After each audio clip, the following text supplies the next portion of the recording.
Shameless plug incoming. Today's episode is brought to you by the book Everyone is a Sinner But Me, available now at Amazon.com and BarnesandNoble.com.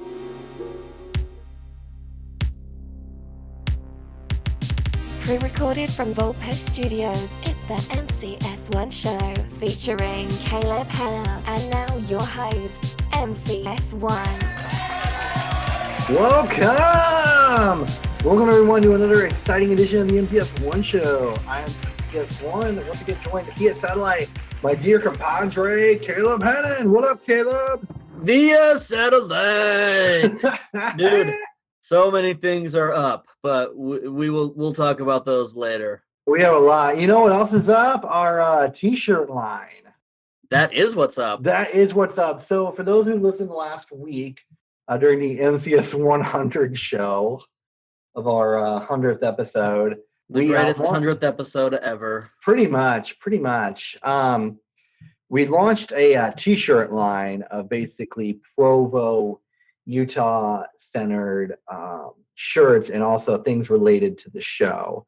And those can be found at the MCS1show.com.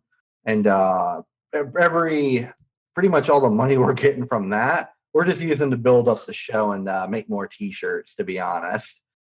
So, and help pay for these really expensive hosting fees of $100 a year. Right. Yeah, they're just raking us over the coals with that. So, support us, buy a t-shirt. Don't feel obligated, but it means a lot to us. Yeah, but it means a lot to us, though. So for those that have purchased some already, thank you. I greatly appreciate it. So today marks the beginning of our redux series, of our high school redux, I guess, because we're going over most of the shows we did back when we were doing like season 1 and season 2 of the show. And Caleb and I are seeing if our views have changed on things. Yeah, because that's likely. I know. I don't think it's more like our views have changed. I think we're more disgruntled about certain subjects and more knowledgeable. And more, yeah, or more, or my personal favorite, more specific with our anger. I think that's that's fair. That's more of what it is when I say our views have changed. So, our very first show that we ever did was Why High School Sucked. Mm-hmm. And I didn't really feel like going over that again. I didn't want to beat that dead horse. So I don't think we'll be saying much on that about how, the American educational system is just a giant social experiment with government funding. Yeah, and children are basically rats. Yeah, I mean that in every sense of the word. Yes. But I did want to talk about people who can't let go of high school, because I'm still experiencing this quite a bit. Now, let me see here. So the way that this kind of spawned a while ago, actually, I'll get into that later. First of all, Caleb, did you, the video in the show notes, did you watch that by chance? The video on the show notes? I did not. Okay, no problem. So, everyone, if you go to the MCS1show.com, you can easily see this video. And it's this parody video called It Doesn't Get Better. And what it is, it's 4 people from high school, and they were great in high school, but now their lives just kind of aren't great. and it's really, it's funny, but it's sad at the same time. Mostly funny, though. Mostly funny. Oh, yeah, it's actually quite funny. I actually linked this on Facebook a couple years ago, and I had someone I went to high school with message me, and she actually felt bad when she watched it. She goes, "Oh my gosh, was I like this in high school?" Because the people she hung around were like this. As she was thinking by association, she was like this. And she felt super bad. I'm like, no, not even. No, you were fine. And she goes, I just felt bad watching it. And I kind of felt bad posting it at that point. But Sure. it was meant to be funny. And there's 4 people in it. And one of my favorites is this guy. And he's got like a beard or whatever. And he goes, I had a cool car in high school. IROC, cool car. But, I still have the car and it's just, is it not cool anymore? It's still the same car, just like I'm still the same person. Right. And it was really funny. And I gotta say, props to that actor because that was good. Right. Like his delivery was like spot on. Nice. And another thing he said in there, he goes, I used to say dumb things and people would laugh at them because they were fun, they were funny. Now I say dumb things and people don't laugh because they're dumb. And I just and it's just so funny seeing that.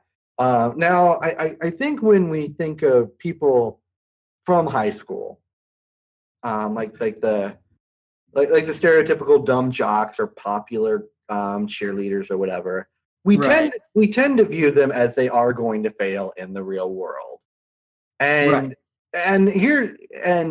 we kind of paint them with that. And I think in our first show that we did on this, we kind of painted them that way without meaning to, because I listened to our first show while I was preparing for this as well, and I'm not saying our view has changed on that, but I want to get more specific on my view of it, at least. That does, like, where people are usually like the really dumb jocks that were popular, the popular cheerleaders that were just kind of really annoying. Those people, I'm not saying they don't succeed in the real world, but I will say that they do end up adapting. Right. Quite a bit.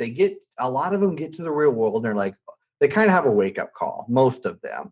Sure. And they end up turning into completely different people for the most part. Like they realize, oh my gosh, I was a weird person in high school with these crazy social quirks or whatever. That's not really, I was they don't think they're like a bad person, or they're like, oh my gosh, this is not working. And they internalize it and they're like, okay, and they become a different person. Right. And so I think a lot of us, when we saw some of those popular kids in high school, were like, screw you, man. You're not going to make it in the real world. Well, somewhat true, but somewhat not. The person they were then isn't, but the person they probably are now most likely will at least survive. I mean, they're not going to be like amazing or anything crazy like that, at least from my school. I don't know about yours, Caleb, but yeah. I mean, yeah. Yeah. Yeah. It's, yeah. Yeah. So, but what we are discussing now, and mostly making fun of, are those people that can't let go of high school. They're still stuck in that glory days. Like they get to the real world and they're thinking, what is wrong with everyone? Type of thing. They're not getting that's what's wrong with me type of thing. Exactly. They're lacking a lot of internalization, more specifically metacognition, if you want to get more psychologically technical. And they're just not they're not very good at self-evaluating. And for years, a lot of them have been kind of enabled by people, teachers, and then other kids with not like lower self-esteem, but just kind of more affected by groupthink type of stuff. But I mean, yeah. But no, I totally, yeah. Especially when it comes to the groupthink, I totally get what you're saying. Especially when you think about it too, in a lot of ways, like high school and a lot of schooling just in general just kind of teaches you. It's kind of funny because it doesn't really teach you anymore like how to think. It more is like what to think. Yeah, it's not very good at giving out critical thinking skills. Oh heck no. No, not even. Like it is the worst at that. And I think part of that is hilarious. Yeah, and I think part of that probably is like let's say you teach critical thinking to like a first grader, everything they're taught like from then on, it's like, well, shoot, what am I gonna think? Yeah, right. And then they get to like senior year. Well, let's say they haven't been taught till like senior year, then it's like, all right, we're gonna give you this right before you get to the real world. And then they're like, well, what if everything I've been taught is wrong? What if my life is a lie? And then it's like, well, yeah, it is. Your life is a lie. You just got out of high school, bro. Yeah, exactly. And so I think that's why it's avoided. Right. I agree. And colleges are very similar. Yep. There's no I haven't seen many critical thinking courses. I see it a little bit here and there and aspects of classes, but it's more like an added part of the curriculum. It's not actually critical thinking. It's more like preparing for, like in project management, it's like defined as like weaknesses or contingencies type of thing, which is quite different than critical thinking, but it's as close as it gets. No, and that's totally true, and the funny thing about it is that, as I've thought back on my educational experience, and I'm talking, both high school and college, most of the critical thinking that I learned was either learned by myself or with like my parents. Mine was learned on the streets of LA. That sounds so thug. Hashtag thug life. Hashtag thug life. So streets of LA. And then my first job as a RA, a resident assistant at my community college. Right. I'd say that's where it kind of all started. And then makes sense. That makes sense. Yeah, and then it just kind of snowballed from there. But there's not much critical thinking, and there's obviously not much critical thinking. There's no self-critical thinking. Right. And so that's just a little bit of a recipe for disaster. And then you have people that can't take criticism or feedback. And there's depends on who you ask if there's a difference between criticism and feedback. Criticism can be like personal attacks at times. Sure, I get that. Yeah. Yeah, and I don't think it's meant to be, except if it's someone who's just a straight jerk. Like people who say, no offense, but and then dude, I hate. Yeah, oh man. Insert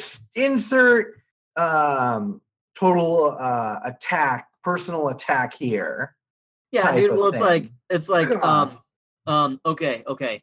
So this is one that I got one time. When I was in college, because I was I was doing a group project and I didn't really care like what everybody else was doing. I was just doing my own thing. And so this guy comes up to me and he's like, no offense, but you're being kind of a dick because you're not really sharing your information with the rest of us. And I was like, I'm sorry, did you bring any? Gosh. Oh, group projects. That's another story for another time. Good Lord. We could probably do a deep dive on that and probably end up crying in a corner. Probably. I'll see about adding it to next year's schedule. To be honest, because I've been kind of tempted. But yeah, with people that can't take criticism or feedback, much nicer version of criticism. And they get all up in arms and defensive and oh my gosh, my world is coming down type of thing. Yeah. I mean, and what I will say is this, the way that I differentiate between like feedback and criticism is that feedback is done with the purpose of making someone better, and criticism, to me at least, is done with the purpose of just making someone feel like an idiot or feel bad about themselves or whatever. Yeah, at least to me. And then like really, why would you do that? Like, what a dick move, man! Right? like oh my gosh. Yeah, no offense, but you're a dick. Oh, cool, thanks. Yeah. Thanks for chipping away at my already fragile self-esteem there. Well, and it's like the best is that like people will say things like that, and you're like, well, do you have any suggestions on how I can improve? And they're like, nah. They never do. They're nah. I'm pissed at my life. I'm gonna take it out on you. Yeah, exactly. What pricks. So, dude, 100%. 100%. So back to this people who can't let go of high school type of thing. Like once they hit the real world, it's bad, dude. It's bad. It is bad, but here's the thing, and here's what kind of one of the things that spawned this to be a topic for me. When I was in high school, every year, like there'd be this event that would occur on a fairly regular basis. Someone that recently graduated from high school, like the year before, would come back to visit a teacher. Why? And I don't know. It was just like the thing to do, and it was weird as, just weird. That doesn't make any sense. No. Did you ever have this? Yeah, I mean, I saw it a couple of times, but like, it was really common where I was. That's funny, dude. Well, I'm like, I gotta be honest. Like, I have little to no emotional ties with anybody from high school, teachers included. You know? Yeah, and that's fair. Like, that's totally valid. Well, and it's like, I mean, I had some teachers that I thought were fun, and I liked them, but I don't think it really is going to do much to their life if I happen to show up and be like, hey, remember me? You're nice. Yeah, and so they would show up, disrupt class. Yep. Constantly to chit chat with the teacher. Then the teachers completely enabled this behavior. Oh, absolutely. Yeah. Pause class completely, like as if their estranged sibling had finally come back into their life. Yeah, when it's like, this is a student from last year. Yeah, it was you saw him 4 months ago. Calm down. Probably saw him over at the summer at one point. Yeah, probably. I mean, it's probably just hanging out. But it was ridiculous. And so anyway, the teacher would then assign some random homework, quit teaching the lesson, and then go chit chat with the former student for like the rest of the period. And like, I'm not gonna lie, I felt pretty robbed of my already free education. Every time one of these jackoffs walked into a room, and it was just such a regular occurrence. It's ridiculous. That's seriously, that's weird. Oh, I know. And I gotta admit, it's been like 15 years since I graduated high school. Sure. And once I received my diploma, I never went back to visit a teacher, much less the school. I think I went back once for something. I can't remember what it was. I think it might have been like the last like official day of school when everyone gets out. Sure. Type of thing. I think I went back for that. But other than that, when I was done, I was done. Well, dude, and like I mean, I dropped my sister off at school a couple times. Yeah, and like, does that count? That's not bad, but like, I don't know, you're not like going on the school grounds to like, no, I didn't go hang with the math teacher or something. No, I didn't even set foot on the campus. I like actually kind of shuddered as I was driving up to the school. I was like, ugh. I kind of refused to set foot on on the property of where No, I get it.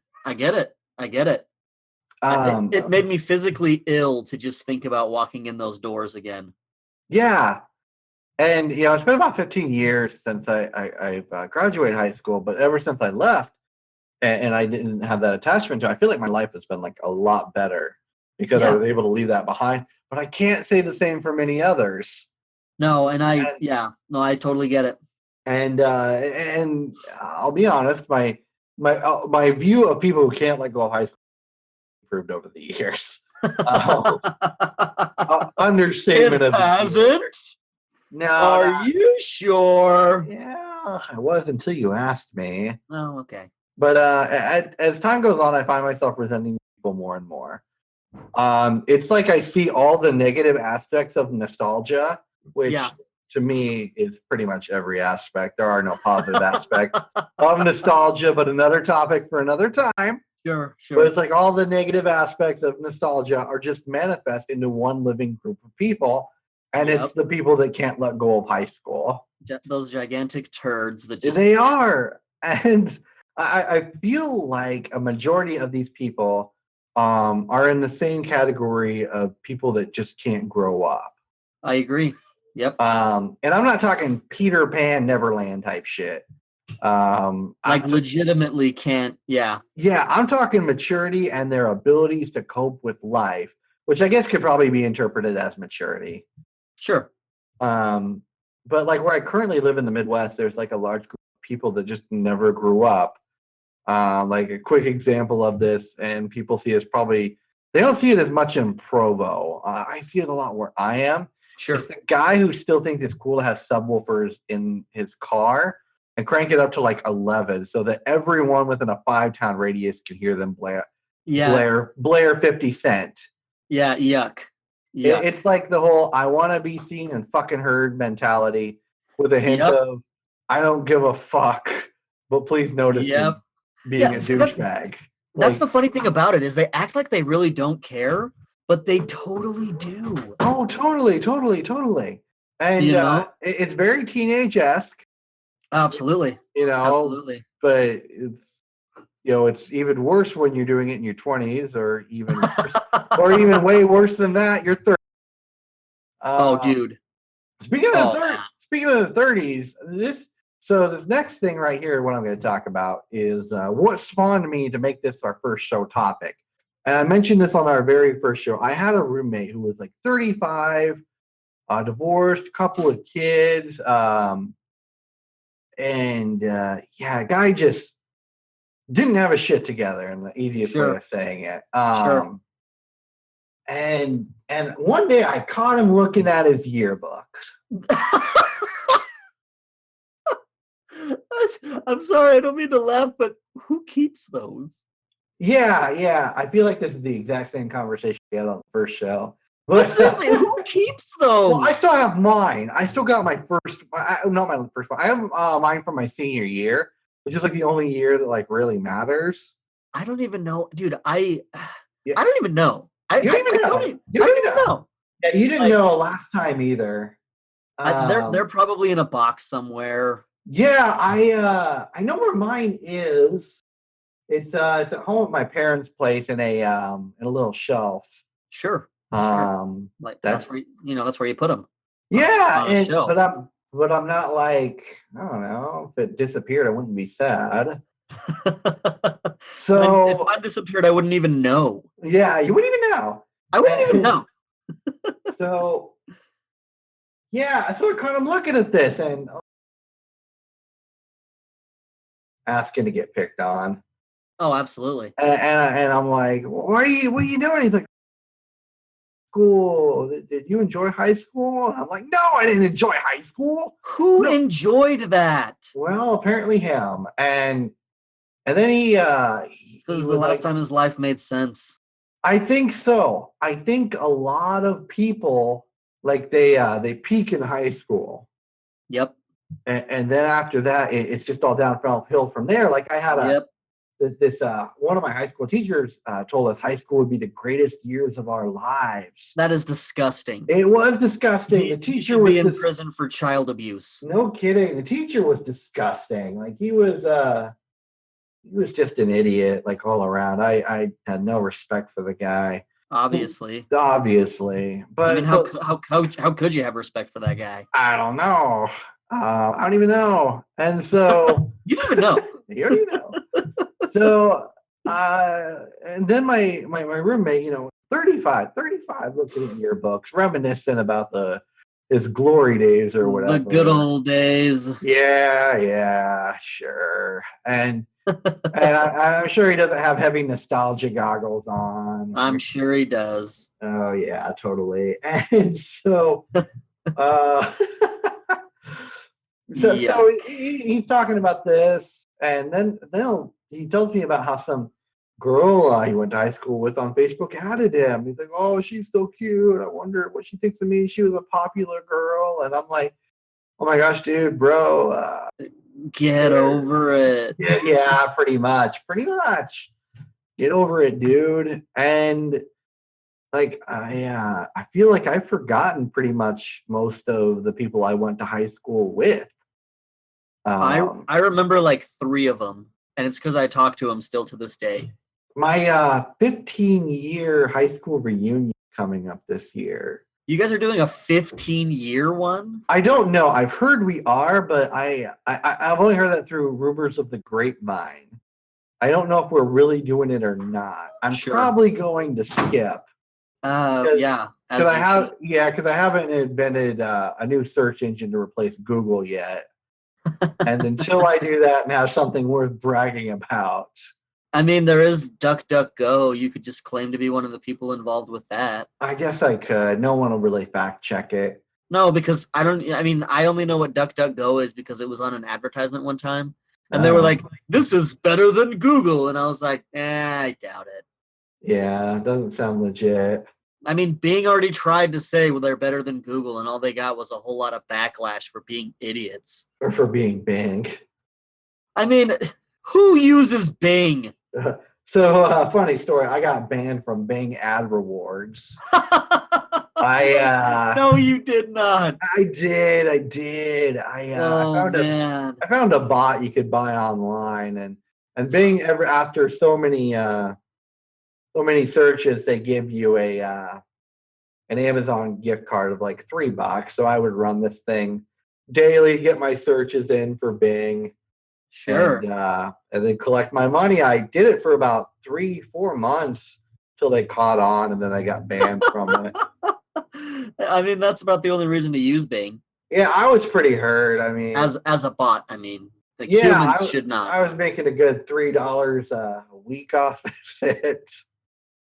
Anyway, that's our show. I want to thank Caleb Hennon for coming on. And until next time, take care of yourselves and each other. Peace. Thank you for listening to the MCS1 Show. For episodes on society and counterculture, subscribe on iTunes, Google Play, or Stitcher. For regular updates, show notes, and links, head to the MCS1show.com or search AOL keyword MCS1.